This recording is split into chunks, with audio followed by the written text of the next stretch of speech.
My husband, Marcus, acts like a doting husband at home, but in public, he's all over his best friend's sister. In the 6th year of our marriage, Marcus wanted a fake divorce to clear up a scandal for this sister. But I already knew he harbored unusual feelings for her. A fake divorce is fine, just give me all your money.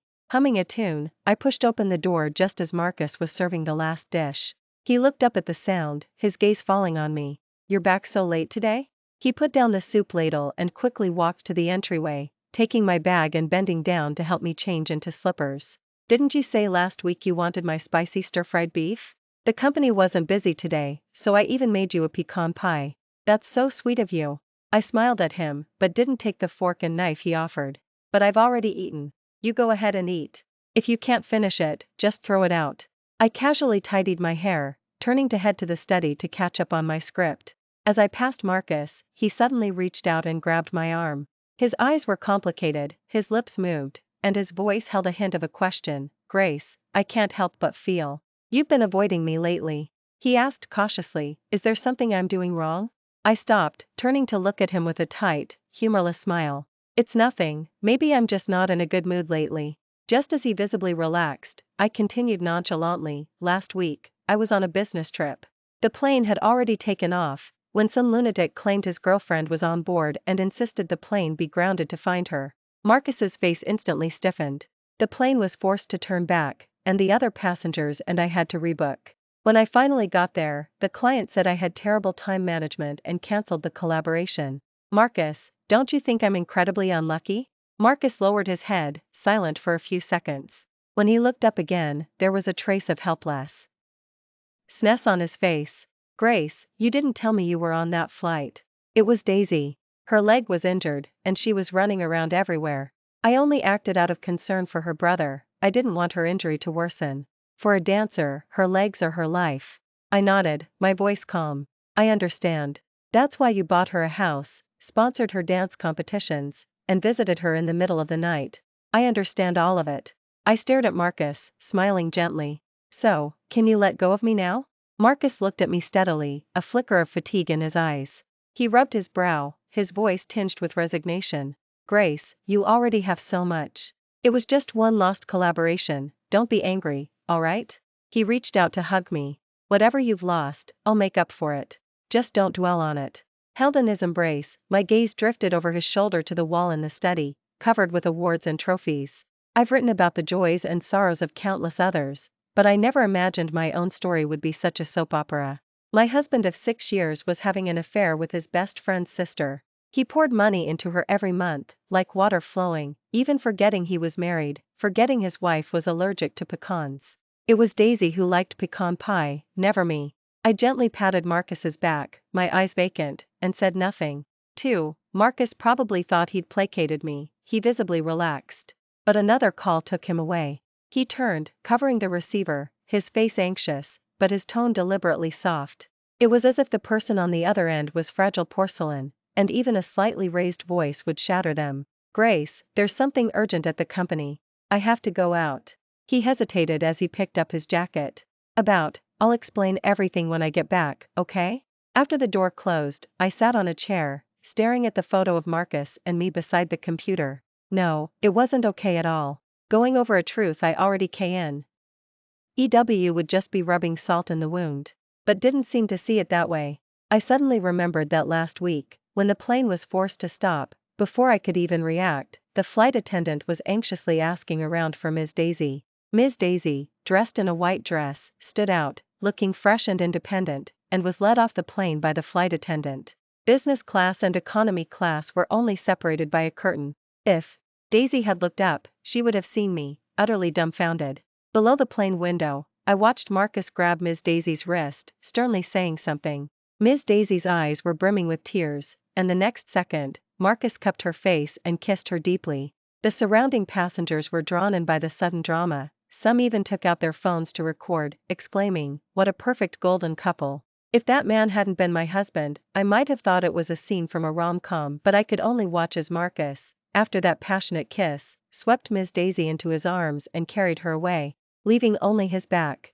I lit a cigarette, the glowing red tip nearly burning my fingertips. When I first got married, Ms. Daisy's brother was our best man.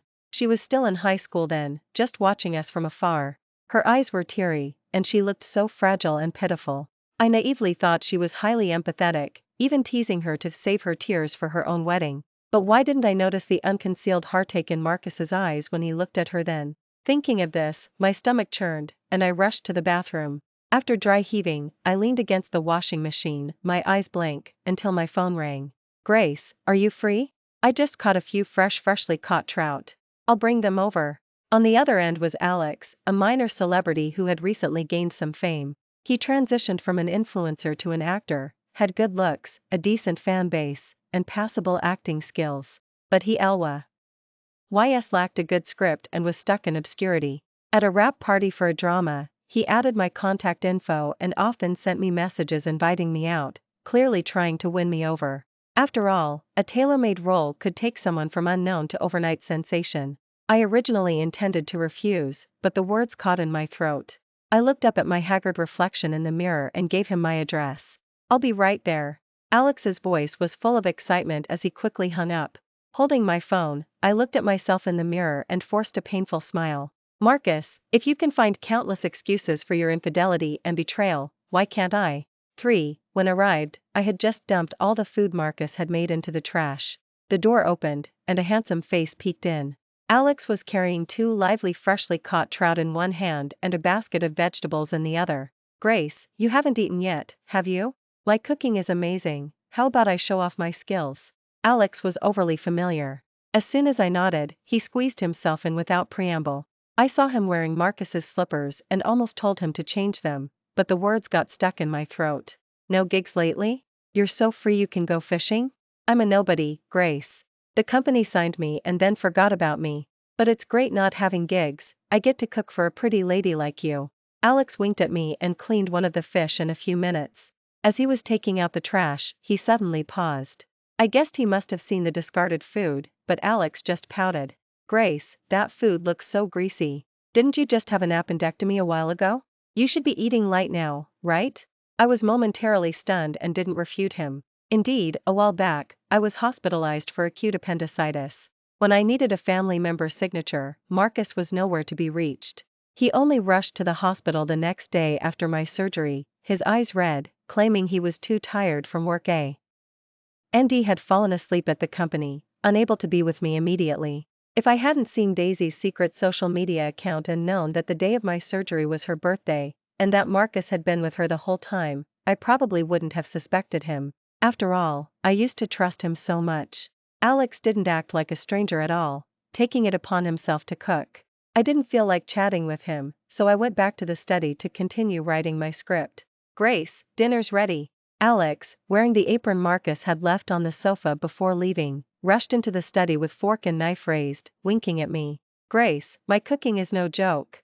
If you ever have a chef role, you absolutely have to recommend me. I'm not afraid of hard work. You talk too much. I couldn't help but complain. When I walked into the living room, I realized Alex had turned on the TV at some point. The scene on the screen made me pause.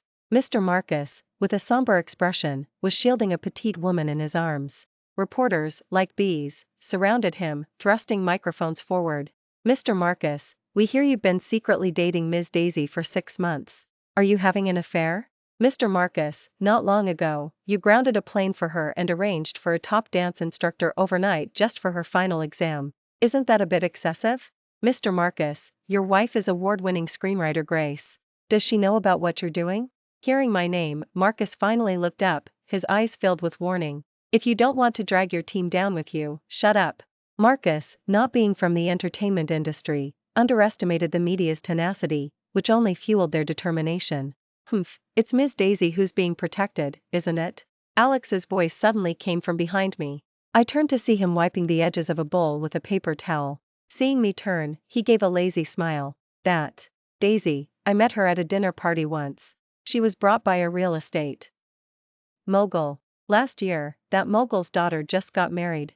Ms. Daisy, who's about her age, was shamelessly cozying up to the old man and even left with him and other investors that night. Alex pouted, his face full of disdain. That woman is disgusting. Marcus is blind, he thinks she's an innocent angel, but she's really a manipulative woman. He deserves to be played. The bitter feelings I had were replaced by something else after Alex spoke. I couldn't help but look at the wedding photo hanging in the center of the living room. I pointed to it. Hello? See the wedding photo? I see it. Alex happily pulled me back to the dining table, sat me down, then leaned next to me, his voice soft and husky. Grace, your husband has bad taste, so let's just dump him, okay? Sister, consider me. I'd be much more loyal than he is. I coldly watched Alex take my hand and place it on his fair neck. The beautiful young man in front of me gazed at me without blinking. Choose me. I guarantee you'll be satisfied. 4. The news of Marcus's affair was suppressed in less than a day, replaced by a trending topic about a female celebrity wearing exorbitantly priced jewelry of questionable origin. I lay on the sofa of the apartment I bought before marriage, as Alex meticulously picked out watermelon seeds and fed them to me. I was simultaneously looking at my text messages with the film studio. Sister, everyone in the industry knows you, Grace, don't allow changes to your scripts, but they're still trying to make you change characters. What's the deal with that? Annoyed, I closed my laptop and sent a message to the studio canceling the collaboration. Since hearing about it, Alex had been relentlessly cursing the director, not once mentioning a customized role for himself, just pure, unadulterated swearing. You can curse all you want in front of me, but he's an award-winning director. Don't get yourself into trouble. Alex chuckled, gently leaning closer to me and casually brushing a strand of my hair. Getting into trouble or not doesn't matter, I'm on your side anyway. The handsome young man in front of me was truly stunning, even a blink was captivating, no wonder he broke into this industry from the influencer world. I couldn't help but touch Alex's face, and he rested his head in my palm until Marcus's call came through. Grace, you haven't been home these past few days? Marcus's voice on the other end was hesitant. I see the bedding hasn't been touched at home. Are you on a business trip? I looked at Alex, who was silently vying for attention in front of me, holding up a funny mask and mimicking an exasperated expression with it. I couldn't help but laugh. Are you out somewhere right now? Yes. I was a bit impatient. Do you need something? If not, I'm hanging up, I'm busy. Wait. Marcus quickly cut me off, taking a deep breath. You saw the news online, right? That day, Daisy was falsely accused of being a kept man, and I went to help her out. You know how the media likes to spread rumors. Across from me, Alex rolled his eyes upon hearing this and pulled out his phone, doing something I couldn't discern. MHM, I heard you. You're so kind-hearted.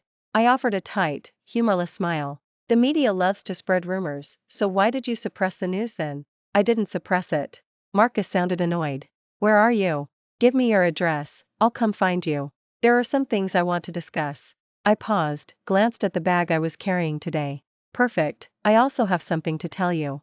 I gave him the address of a cafe near my apartment and hung up, preparing to leave, but Alex grabbed me. He held up his phone for me to see. Just a concerned citizen's casual snapshot, the evidence is right here. The photos on Alex's phone were from that dinner party. Daisy was sitting limply in the lap of a 50-something greasy man, her face adorned with a fawning smile, and there was also a short video of her feeding him foie gras with her mouth.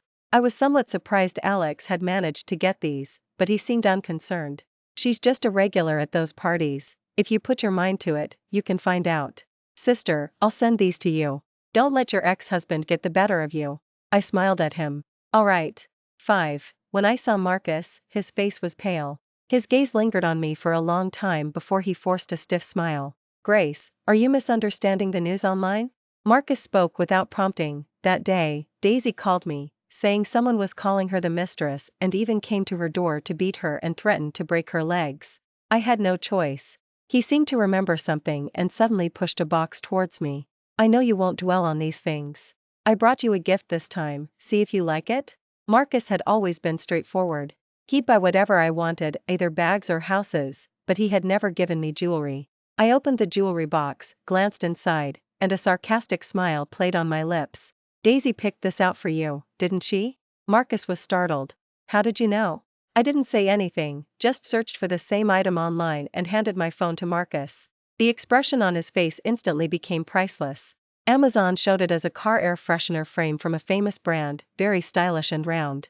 Someone unfamiliar with such things might genuinely mistake it for a high-end bracelet. Marcus met my mocking gaze, pressed his lips together, and closed the box. She's young and naive, she definitely didn't do it on purpose. Don't misunderstand her. Fine, I won't misunderstand. I watched this man constantly defending Daisy, and suddenly felt his face had become so unfamiliar, so much so that I couldn't find the man I once loved within it. Marcus was still talking about Daisy, but I couldn't help but look out the window. A few small birds flew onto the branches outside, chirping. Their sounds were more pleasant than Marcus's words. But now Daisy is also being affected at school. What people are saying is too harsh, and they've misunderstood my relationship with Daisy. So I was thinking, maybe I should temporarily give her a status so she won't be attacked externally. I seemed to snap back to reality, staring at him intently. What? Marcus seemed hesitant to look at me but repeated himself. If I were officially single, people wouldn't say such terrible things. Grace, you know I've been friends with Daisy's brother for so many years. Before he passed away, he entrusted his sister to me. I can't just abandon her. Oh, I see. I suddenly felt like laughing, thinking the divorce papers in my bag were completely redundant.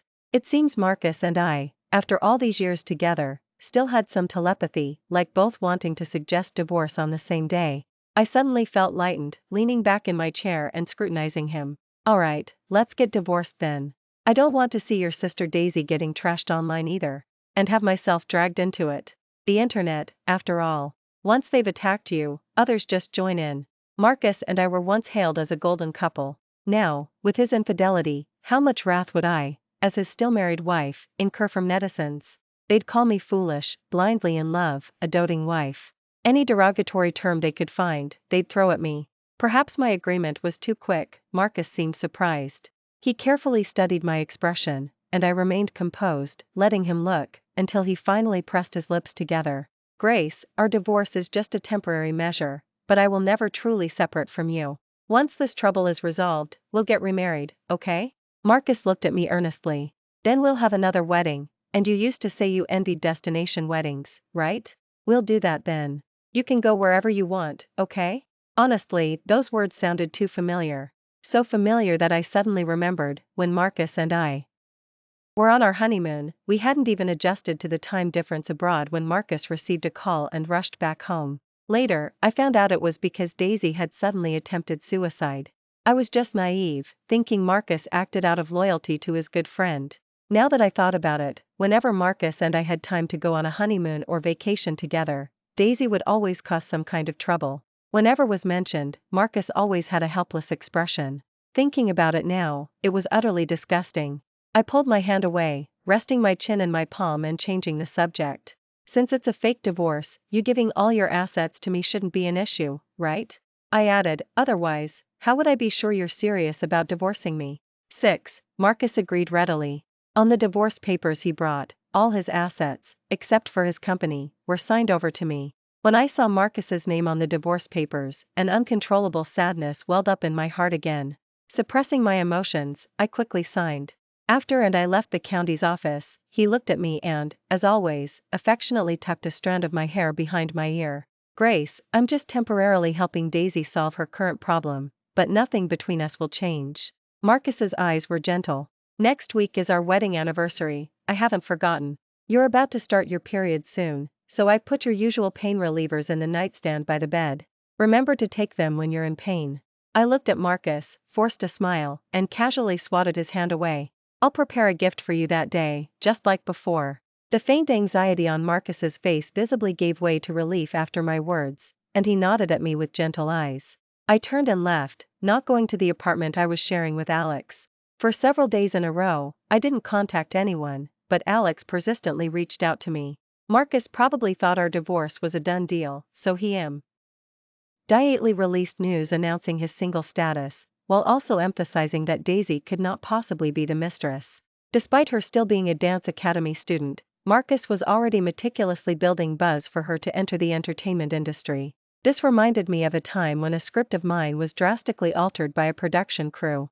Unable to bear the injustice, I sought to set things right, and Marcus used every resource at his disposal to make the matter public. Through public opinion, I received an apology from the crew and a return of my script's copyright.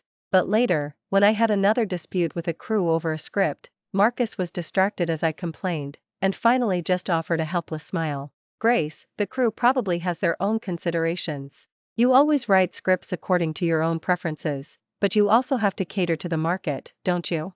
Without waiting for me to speak, he answered a call and left in a hurry. It was as if, from that moment on, his heart was no longer fully invested in me. Clutching my stomach, I leaned on the bed, sweating profusely from the pain. Recalling's earlier words, I fumbled for the pain relievers in the nightstand, counted out a few, and swallowed them. Once I took the medicine, I'd be fine. Once I took the medicine, the pain would be gone. Just like this rotten marriage, once I let it go, it would be fine.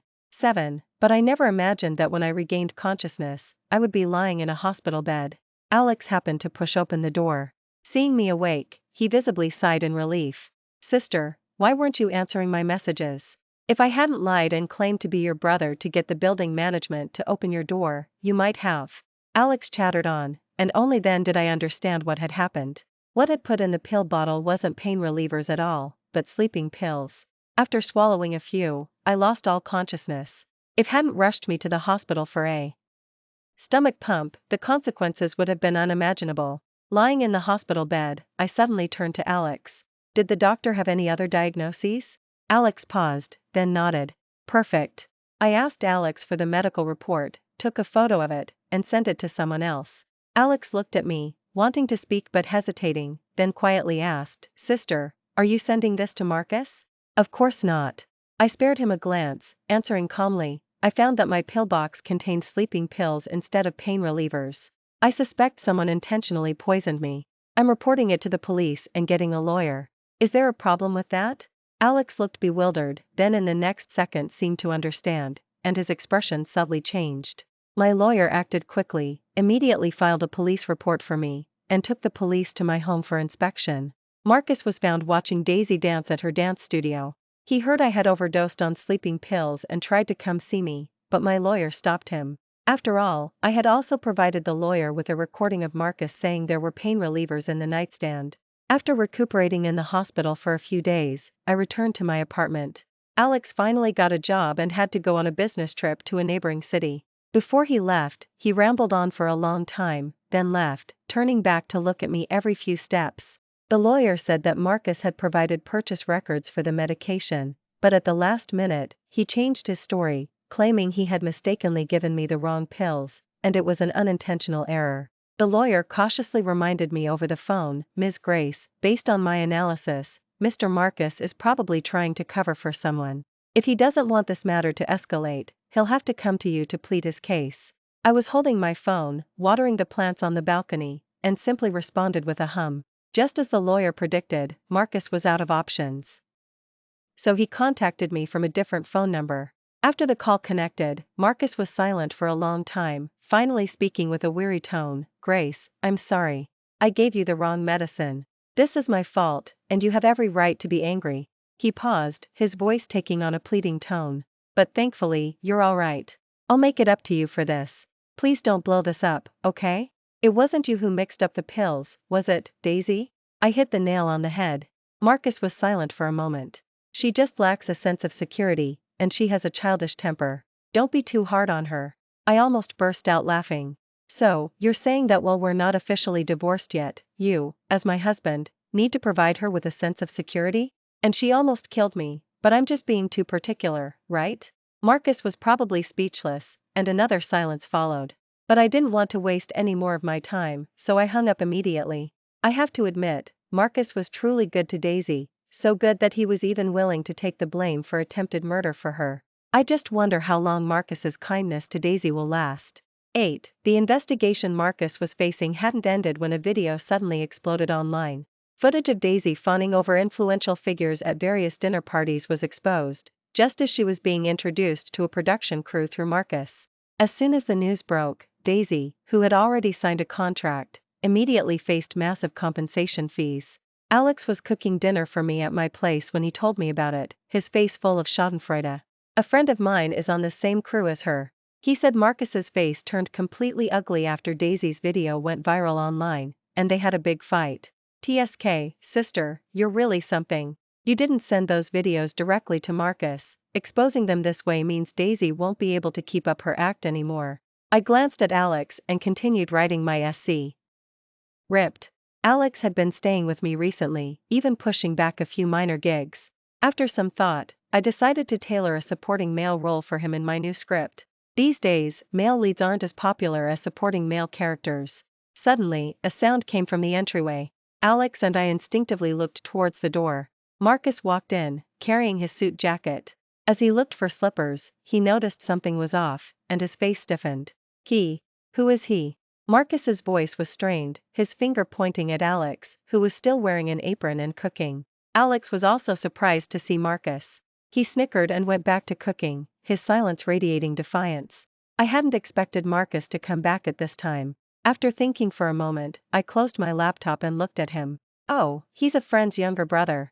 My friend asked me to look after him, just like Daisy. At that moment, Daisy's name made Marcus's face darken even further. He scowled but only looked at Alex. This is our home. Please leave. You've already transferred the house to sister, and you two have even gotten your divorce certificate. What right do you have to tell me to leave?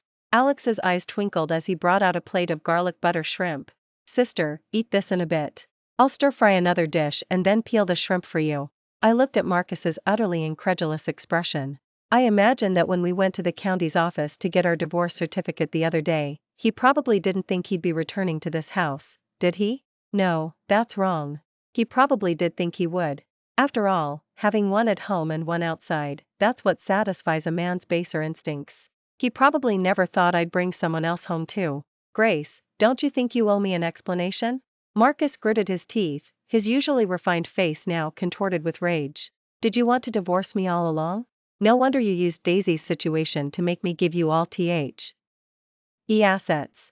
You've had a kept man all this time, haven't you? Grace, how could you do this to me? He swept his hand, and the decorative shelf behind him clattered instantly, sending its contents crashing to the floor. In a moment, the floor was a messy wreck. Along with those shattering sounds, I suddenly felt a surge of pure satisfaction.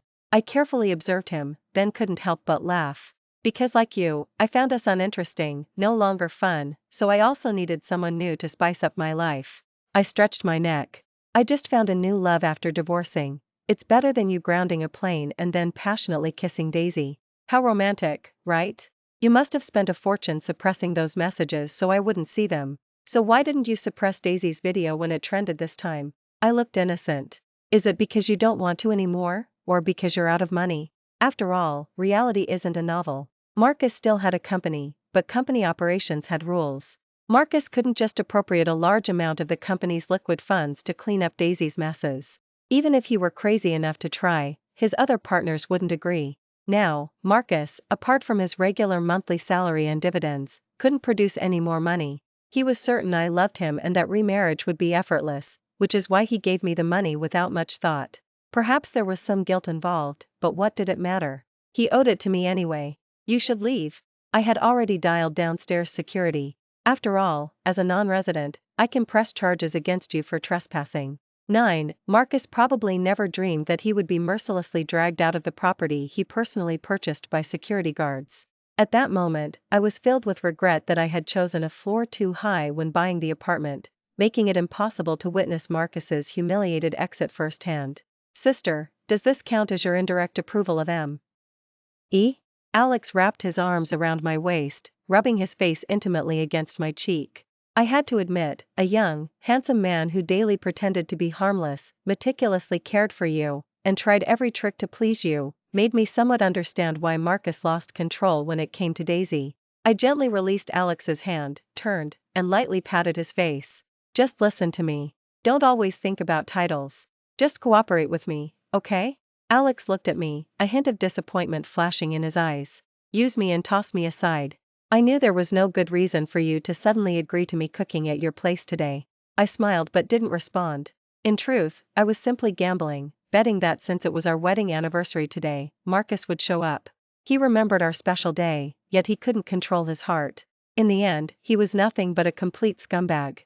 During the pill-swapping incident, Marcus suddenly abandoned his plan to take the fall for Daisy. He submitted a surveillance video clearly showing Daisy secretly swapping the medications. The police immediately launched a search for Daisy, but at that precise moment, she vanished without a trace.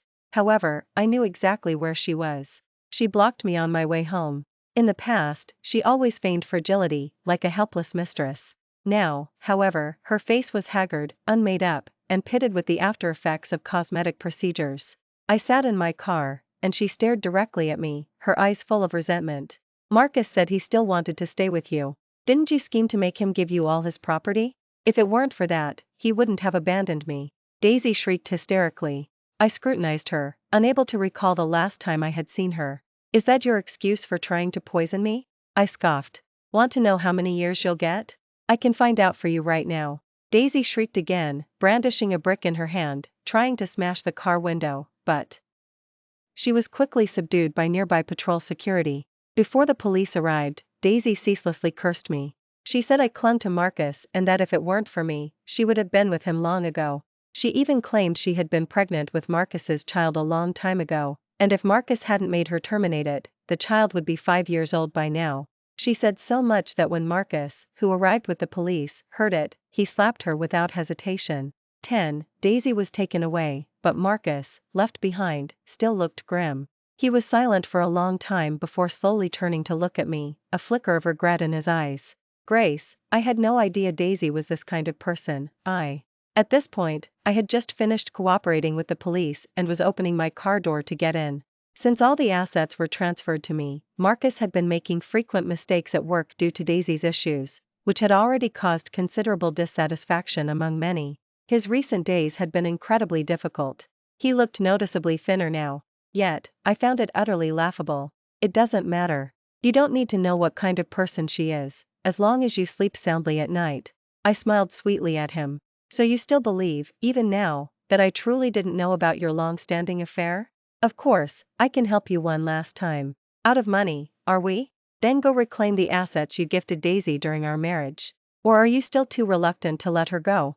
Marcus's expression shifted erratically. Lost in thought, he suddenly stepped forward, his voice low. Grace, believe it or not, I truly never wanted to leave you. In my heart, the position of Marcus's wife will always belong to you. If I make changes, will you give me one more chance to atone? My smile faded. Before getting into the car, I left him with a single sentence. I'm sorry, but I was never Marcus's wife. I am simply Grace. 11. Marcus must have truly run out of money. After M.'s suggestion, he actually started trying to recover the money he had spent on Daisy. Daisy's family was furious, causing a scene directly at his company. Evan's friends were outraged.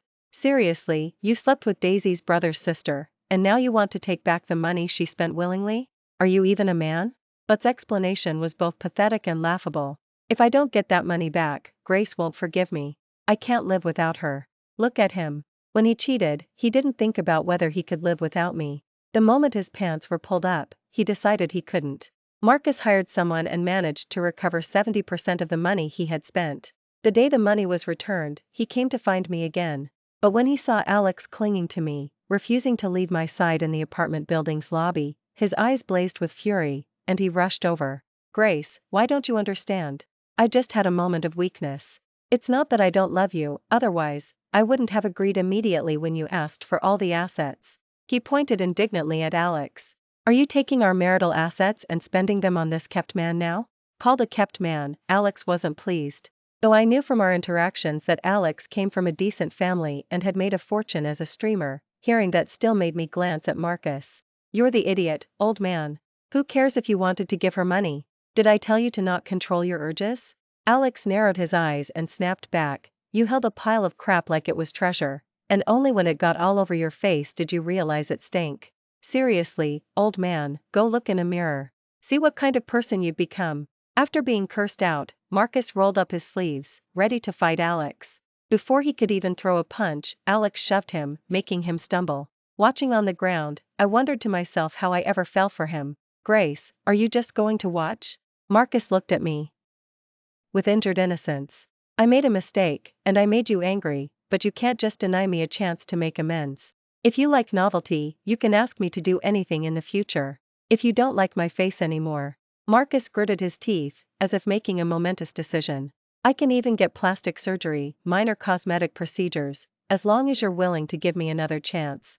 I once thought that after my relationship with Marcus came to light, his apologies and repentance would cause me pain again. But now, it felt hollow. I had thought that was what I desired most, but after all this time, I found it utterly meaningless. Whether it was Marcus's self-righteousness, or the way he still used my name as an excuse when recovering our shared assets. He kept Daisy, claiming it was his brother's dying wish. He recovered the money, publicly claiming it was all because I was bothered by it. From start to finish, he absolved himself completely. I crouched down, looking at him. In his expectant eyes, I spoke softly. They were willing to get a vasectomy for me. Are you? Alex, standing beside me, chuckled and didn't contradict me. Marcus looked at me in disbelief, then at Alex. 12. Later, I don't remember how Marcus left. Alex pestered me, insisting I accompany him to an event. Much later, I learned that Alex had gone through a period of low spirits. He accidentally watched a TV series, and the protagonist's views gradually pulled him out of the gloom. He later checked the credits and discovered the script was mine. Then, at another event, he unexpectedly ran into me, hiding and smoking in a stairwell. If it wasn't for the chance to collaborate with you, I wouldn't have bothered getting into entertainment, Alex grumbled, pursing his lips. Being a streamer makes way more money than being a minor celebrity. I laughed until I was practically doubled over, earning a sulky glance from Alex. After going quiet for a while, Marcus tried to contact me again. However, his private affairs had impacted his work for too long, and he had already been kicked out of the company's inner circle by the other partners. With no other choice, he turned to try and regain control of his own ventures. But his luck was truly terrible. Information about an important company project was leaked from his side. Following the clues, it was discovered that Daisy, while still with him, had secretly copied and sold it to others. Daisy, still in prison, landed in trouble again, and Marcus was held accountable for it. However, none of this concerned me anymore. My life, after all, was finally beginning a new chapter. Thank you for watching today's story. If you enjoyed this video, please like and share it with your friends. We look forward to hearing your thoughts in the comments section. Feel free to share your opinions, and don't forget to subscribe to our channel for more exciting stories. See you next time.